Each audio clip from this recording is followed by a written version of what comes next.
నమస్తే అన్న, అందరికీ నమస్కారం. కువైట్ ఎయిర్వేస్ పైన మనం చూసుకుంటే ప్రయాణికులు ఆగ్రహం వ్యక్తం చేస్తూ ఉన్నారు.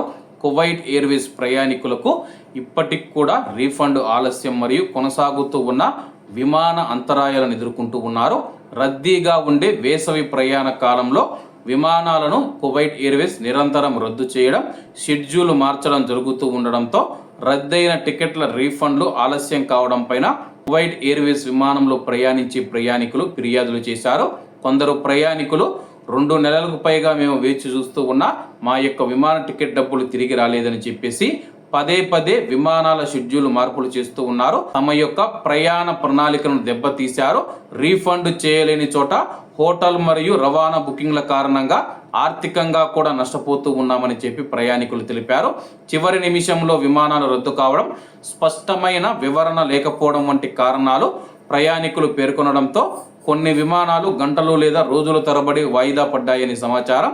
దమాంలోని కింగ్ ఫహద్ అంతర్జాతీయ విమానాశ్రయం నుండి కువైట్ అంతర్జాతీయ విమానాశ్రయానికి కార్యకలాపాలను క్రమంగా బదిలీ చేయడం వల్ల ఈ యొక్క అంతరాయాలు ఏర్పడ్డాయని చెప్పి ఎయిర్లైన్ ఒక ప్రకటనలో తెలిపింది.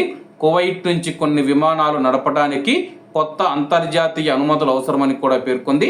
తదుపరి నోటీసు వచ్చే వరకు కార్యకలాపాలు పాక్షికంగానే కొనసాగుతాయి. రోజువారీ పనివేళలు పరిమితంగానే ఉంటాయి.